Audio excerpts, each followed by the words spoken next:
UKLO 1 year masters. No IELTS required up to 5 years visa. High visa success rate.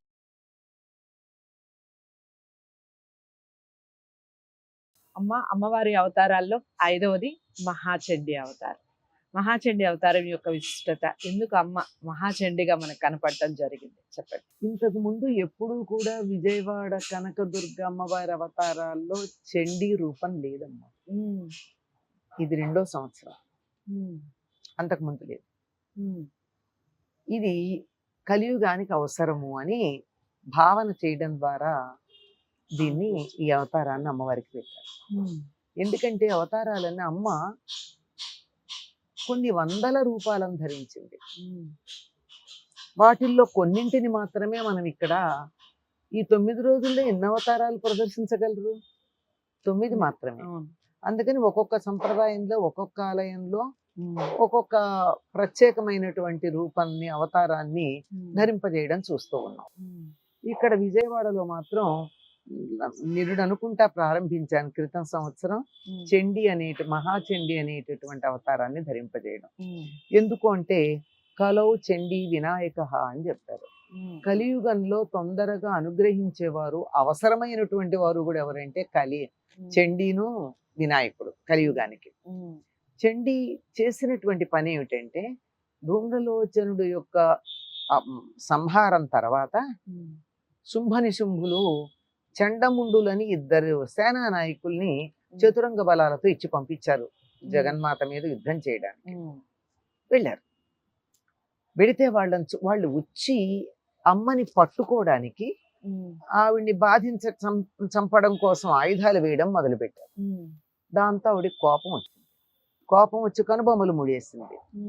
ఆ కనుబొమ్మల ముడి నుండి కోపం నుండి ఉద్భవించింది ఒక నల్లని ఆకారం. ఉద్భవించింది గనక దాన్ని కాళి అన్నారు. ఆ కాళి ఎలా ఉందట అంటే నల్లగా ఉంది, ఎర్రని కళ్ళు గుంటల్లో ఎక్కడో ఉన్నాయి, నాలుక ఎర్రగా ఉంది, పెద్ద నోరుంది, ఖడ్గము పాశము ధరించినటువంటిది, ఖండపరశువు అనేటటువంటి ఒక ఆయుధాన్ని ప్రత్యేకంగా ధరించింది, పులితోలు వస్త్రంగా ధరించింది. సరే అమ్మవారు ఇవ్వడానికి ఇచ్చింది గనక సింహం మీద కూర్చుంది. శుష్కించిన మాంసం కలది, అంటే ఒంట్లో ఎక్కడ కండన్నది కించిత్ లేదు. అంటే ఇప్పుడు ఎవరన్నా మేము సన్నబడాలి, ఒక్క పిడికడు కూడా ఒంటి మీద కండ ఉండకూడదు అనుకుంటే ఇలా ఉంటారో ఏమో అమ్మవారి మనకి తెలియదు. కాకపోతే నల్లని రూపం అనుకోండి, చూడగానే భయంకరంగా అనిపించేది. పెద్ద నోరు, అంత నోరు ఉండి ఉద్భవించగానే అమ్మ తన నుండే ఉద్భవించింది కదా, దాన్ని చూసి నువ్వు వెళ్ళు, వాళ్ళని నీ ఇష్టం వచ్చినట్టు తినేయి అని చెప్పింది. వెళ్ళి వాళ్ళని ఆయుధాలతో, వాళ్ళకున్నటువంటి వాహనాలతో అన్నిటితో కలిపి కరకర నవిలి తినేసింది. ముందు చండుడు వచ్చాడు. ఆ చండుడు వచ్చాక వాడిని ఏం చేసింది, వీళ్ళు కూడా ఒకళ్ళ తర్వాత ఒకళ్ళ జాగ్రత్తగా అనమాట.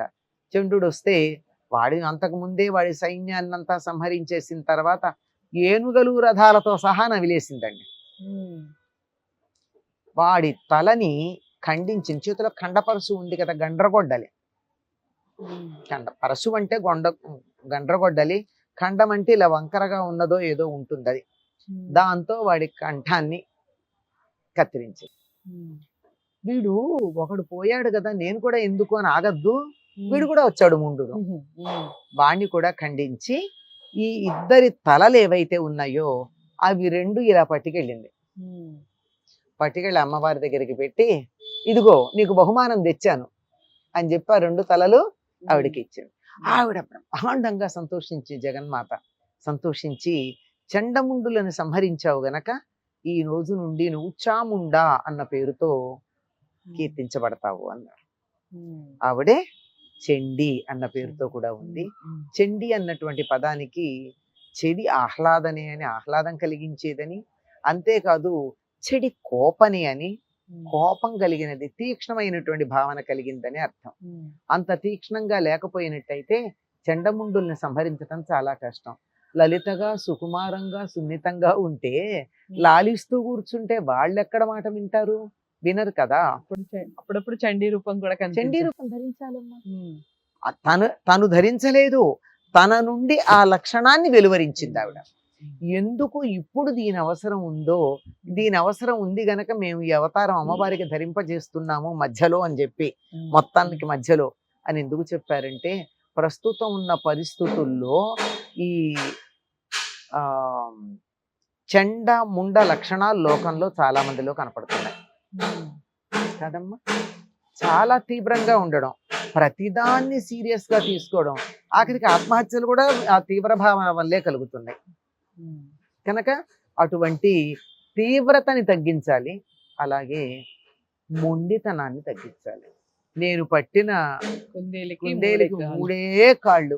మనం వింటున్నాం కదా ఒక మాట అంటే దాని మీదే పట్టుకుని అలా గట్టిగా ఉన్నటువంటి అటువంటి లక్షణం పోవాలి అంటే చండీని మనం ఆరాధించాల్సిందే.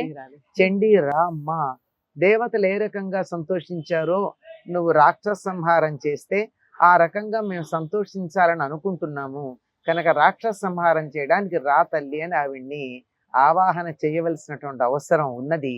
అంతేకాదు కలౌ చండీ గణనాయక అని చెప్పామే, కలియుగంలో ఎక్కువగా చండీ చేస్తారు.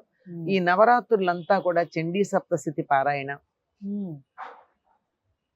చేసి చండీ హోమం చేస్తారు. ఈ చండీ సప్తశతికే ఉన్న ఇంకో పేరు ఏమిటో తెలుసా? దుర్గా సప్తశతి. అంటే దుర్గా అన్న చండీ అన్న ఒకటే. కనుక అమ్మవారి యొక్క ఒక భిన్నమైనటువంటి ఛాయ, ఒక భిన్నమైన రూపం ఏదైతే ఉందో, చండముండులను సంహరించటానికి వెళ్ళిన రూపం ఏదైతే ఉందో అది చండీ. కనుక చండిని చండముండ నిషూదిని అని ఆవిడ్ని కీర్తించటం ఉందమ్మా. అటువంటి చండి చక్కగా విజృంభించి దుర్మార్గాన్ని అరికట్టి అందరికీ మేలు కలిగించాలి అని ఆ అవతారం ధరించిన కనకదుర్గాదేవినే మనం ప్రార్థించుకుందాం. చాలా చక్కగా చెప్పారు. ఇప్పుడు అమ్మ చెప్పినట్టుగా మన ఈ కలికాలంలో, ముఖ్యంగా ఈ మధ్య కాలంలో అసలు ఇలాంటి వాతావరణం మనం చూస్తూనే ఉన్నాం. నిజంగా అమ్మవారు అలాంటి అవతారం ఎత్తి చెడుని పారద్రోలాలి అని మనస్ఫూర్తిగా కోరుకుంటూ ఈ పండుగని చాలా అంటే చాలా ఆనందోత్సాహాల మధ్య జరుపుకోండి. అలాగే పిల్లలకి తప్పకుండా ఇలాంటి వీడియోస్ చూపించండి. ఇంత ఓపికగా ఈ వయసులో కూడా మనందరికీ మేలు చేకూరాలి అన్న సదుద్దేశంతో చేస్తున్న కార్యక్రమం కాబట్టి మీ అందరి ఆశీర్వాదం ఉండాలి అని మనస్ఫూర్తిగా కోరుకుంటున్నాను. తప్పకుండా వీడియోని లైక్ చేసి అందరికీ షేర్ చేయండి, ఛానల్ని సబ్స్క్రైబ్ చేసుకోండి. తదుపరి అవతారంతో మళ్ళీ కలుద్దాం. నమస్తే.